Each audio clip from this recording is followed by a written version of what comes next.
पर जिसका डर था वही हुआ। ईडी और दीदी आपस में भिड़ गए। ईडी वर्सेस दीदी की लड़ाई शुरू हो गई है बंगाल में। आपको बताऊं कि बंगाल में चुनाव नजदीक है। चुनाव से ठीक पहले यह हुआ है। और कहां हुआ? ये जिन्हें आप देख रहे हैं, ये है ममता बनर्जी के चुनावी रणनीतिकार। इनका नाम है प्रतीक जैन। प्रतीक जैन जो चुनावी रणनीति बना रहे थे दीदी की, इन्हीं के दफ्तर पर आज छापा पड़ गया ईडी का। अगली तस्वीर देखिए जरा, ये आप देख रहे हैं ईडी ने रेड की है। बाकायदा सुरक्षा के साथ ईडी रेड करने पहुंची थी आईपैक के दफ्तर पर। यह आईपैक ममता बनर्जी की चुनावी रणनीति बनाता है। ममता बनर्जी के चुनावी रणनीतिकार पर छापा पड़ा तो खुद ममता बनर्जी पहुंच गई। जी हां, ममता बनर्जी ईडी की रेड के बीच पहुंच गई चुनावी रणनीतिकार के दफ्तर में। ये तस्वीरें आप देख रहे हैं, ईडी और ममता दीदी आमने सामने थी आज बंगाल में। और न सिर्फ ममता बनर्जी पहुंची, बल्कि ममता बनर्जी वहां पहुंची तो ममता की पुलिस भी ईडी की रेड में पहुंच गई। खुद पुलिस वाले पहुंच गए, बंगाल के डीजीपी पहुंच गए उस रेड के बीच। दीदी की पुलिस ममता के चुनावी रणनीतिकार के दफ्तर में पहुंची और जब ईडी और दीदी आमने सामने थी तो बंगाल में प्रदर्शन शुरू हो गया। ये तस्वीरें आप देख रहे हैं, बंगाल में टीएमसी सड़कों पर उतर आई ईडी के खिलाफ। हुआ जिसका डर था, ममता बनर्जी अंदर से फाइल ले गई। ईडी गई थी दस्तावेज लेने, जांच करने, लेकिन ईडी ले जाती उससे पहले टीएमसी और ममता बनर्जी फाइल, दस्तावेज, चुनावी रणनीतिकार के दफ्तर से सब उठा ले गए। सोचिए, ईडी के हाथ कुछ नहीं लगा। ईडी के हाथ से छीनकर ईडी के सामने दस्तावेज ले गई ममता बनर्जी। उनके हाथ में ग्रीन फोल्डर भी था, हरा फोल्डर। सवाल उठे, इस हरे फोल्डर में आखिर क्या था जो दफ्तर से लेकर ईडी के सामने से ममता बनर्जी निकल गई। बंगाल में आग लग चुकी थी, गुस्से की आग। बंगाल में टीएमसी सड़कों पर थी ईडी के खिलाफ। चुनाव से पहले जो ईडी का एक्शन हुआ, इस पर ममता बनर्जी ने सीधे गृह मंत्री अमित शाह पर टारगेट किया है। ममता बनर्जी कह रही हैं कि सरकार ने ईडी को उनकी रणनीति चुराने के लिए भेजा ठीक चुनाव से पहले। उसके बाद देखिए ममता उस चुनावी रणनीतिकार आईपैक के दफ्तर से निकली। ईडी ने कोलकाता में मारा छापा तो दीदी ने खो दिया आपा। बिना वक्त गवाए वो फौरन पहुंची आईपैक के दफ्तर, फिर झल्लाई, चिल्लाई और धमकाई और बात को दिल्ली तक पहुंचाई। Sorry mister Amit Shah and mister prime minister, please control your home minister. झूठ और लूट का कॉकटेल बनाकर उन्होंने ऐसे जुबानी हथियार चलाए कि लगा जांच एजेंसी ने उनके किसी राज को ढूंढ लिया। फिर दीदी ने दिलेरी दिखाई, ईडी की किलेबंदी को भेद कर हरे रंग की एक फाइल ले आई।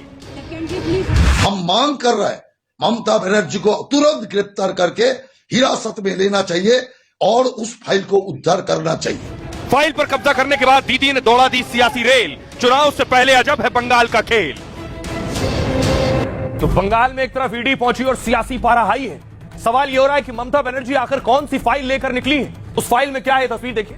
ममता बनर्जी के हाथ में आपको ग्रीन फोल्डर, ग्रीन फाइल दिख रही है। इसमें क्या है जो अपने चुनावी रणनीतिकार, वो जो नीली शर्ट में जिन्हें आप देख रहे हैं प्रतीक जैन, इनके दफ्तर से लेकर ममता निकली है। खुद डीजीपी भी ममता के वहीं पहुंच गए। तो सवाल यह, बंगाल में चुनाव से पहले हाई वोल्टेज ड्रामा हो गया। ईडी ने बंगाल और दिल्ली में 10 ठिकानों पर रेड की। इसमें आईपैक के हेड प्रतीक जैन के आवास पर भी छापेमारी हुई। आईपैक के दफ्तर पर ईडी ने छापेमारी की। सुबह सुबह दिल्ली और कोलकाता में यह रेड की गई। सुबह 7:15 पर ईडी की टीम आईपैक के दफ्तर पहुंची। इसमें कुछ देर बाद प्रतीक जैन के आवास पर रेड हो गई। दोपहर 12 बजे कोलकाता पुलिस कमिश्नर प्रतीक जैन के आवास पर पहुंचे। 10 मिनट बाद सीएम ममता बनर्जी भी प्रतीक के घर पहुंच गई। ममता यहां से एक हरे रंग की फाइल हाथ में लेकर निकली और ये जो हाथ फाइल देख रहे हैं, फाइल, लैपटॉप और मोबाइल लेकर वो बाहर गई है। इसे जल्दबाजी में कार के अंदर रखवाया गया। इसके बाद ममता बनर्जी ने मोदी सरकार पर हमला बोला। कुछ देर बाद वो आईपैक के दफ्तर भी गई। ममता के बाद बंगाल के डीजीपी राजीव कुमार भी आईपैक के दफ्तर पहुंच गए।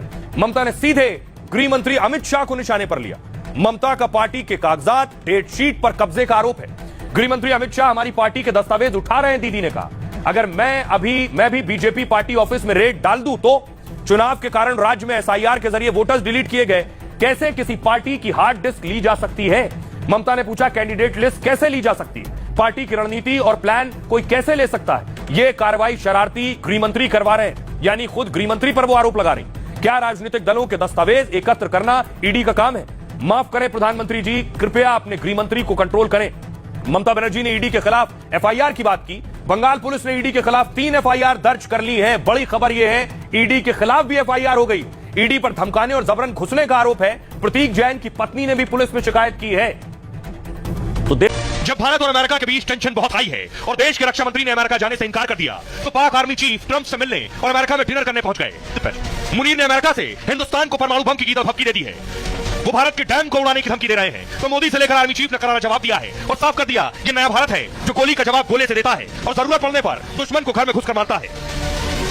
आतंकवादियों के बचाव में उतरे पाकिस्तान को कुछ ही घंटों में घुटनों पर लाने की हमारी क्षमता पूरी दुनिया ने नए भारत के इस स्वरूप के दर्शन किए हैं। अब देखिए, असीम मुनीर पहुंचे हुए हैं ट्रंप से मिलने, वहां वो डिनर करेंगे संभव है, लेकिन भारत ने मुनीर और ट्रंप दोनों को जवाब दिया है। आज टीम इंडिया तैयार है। पीएम मोदी ने आज कहा, आपको याद होगा ट्रंप ने कहा था भारत डेड इकोनॉमी है, पीएम मोदी ने ट्रंप के डेड इकोनॉमी पर आज करारा जवाब दिया है और कहा भारत दुनिया की तेजी से बढ़ती इकोनॉमी है, हम 10वें नंबर से टॉप 5 में आ गए, जल्दी भारत टॉप 3 में भी आ जाएगा। रिफॉर्म, परफॉर्म और ट्रांसफॉर्म से ताकत मिली है हिंदुस्तान को और कामयाबी का परचम आसमान में लहरा रहा है। रक्षा मंत्री राजनाथ सिंह ने कहा, कुछ लोग खुद को दुनिया का बॉस समझते हैं, बेशक ये ट्रंप के लिए, उन्हें भारत की तरक्की बर्दाश्त ही नहीं होती है, उन्हें लगता है भारत इतनी तेज रफ्तार से कैसे बढ़ रहा है, लेकिन कोई भारत को महाशक्ति बनने से रोक नहीं सकता है। गडकरी साहब ने कहा, दुनिया झुकती है, बस झुकाने वाला चाहिए, विश्व गुरु बनना है तो इंपोर्ट कम करें, एक्सपोर्ट बढ़ाना होगा हमें। आर्थिक संपन्नता और तकनीक की वजह से कुछ देश दादागिरी करते हैं, हमें उनसे अच्छी तकनीक और संसाधन तैयार करने हैं, लेकिन हमें दादागिरी नहीं करनी है, विश्व का कल्याण करना है। पीएम मोदी ने इशारों में पाकिस्तान को भी जवाब दिया, पाकिस्तान को कुछ ही घंटों में हमने घुटनों पर ला दिया, पाक में कई किलोमीटर अंदर घुसे और आतंकी ठिकाने हमने तबाह कर दिए, पूरी दुनिया ने इस नए भारत का चेहरा देखा। ये पीएम मोदी के शब्द है।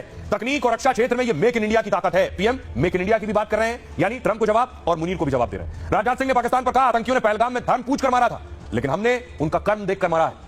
हमारा संकल्प है, जो हमें छेड़ेगा उसे हम छोड़ेंगे नहीं। आर्मी चीफ ने पहली बार बयान दिया इतना बड़ा, उन्होंने कहा अगला युद्ध जल्दी हो सकता है, हमें उसी के मुताबिक तैयारी करनी होगी। ऑपरेशन सिंदूर में सरकार ने हमें फ्री हैंड दिया था, ऑपरेशन में हम एक तरीके से चेस खेल रहे थे, हमें नहीं पता था कि दुश्मन की अगली चाल क्या होगी और हम क्या करने वाले हैं, यह भी हमें साफ नहीं था। सुनिए जरा, आज बड़े बड़े जवाब भी आए हैं, बयान भी आए हैं, ये अमेरिका और पाकिस्तान दोनों के लिए। ऑपरेशन सिंदूर में भारतीय सेनाओं की सफलता सीमा पार कई किलोमीटर भीतर आतंकवादी ठिकानों को नेस्त नाबूद करने की ताकत, आतंकवादियों के बचाव में उतरे पाकिस्तान को कुछ ही घंटों में घुटनों पर लाने की हमारी क्षमता पूरी दुनिया ने नए भारत के इस स्वरूप के दर्शन किए हैं। कुछ लोग हैं जो भारत का विकास जितनी तेजी के साथ हो रहा है उन्हें रास नहीं आ रहा है, उन्हें अच्छा नहीं लग रहा है।